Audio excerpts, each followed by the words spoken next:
a lot of things that happen to us is the game of fate. One thing we don't know for sure is how the game will end.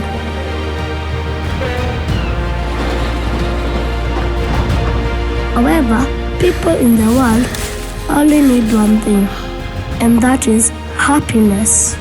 My name is Yaya, and this is my story. And it's not over yet.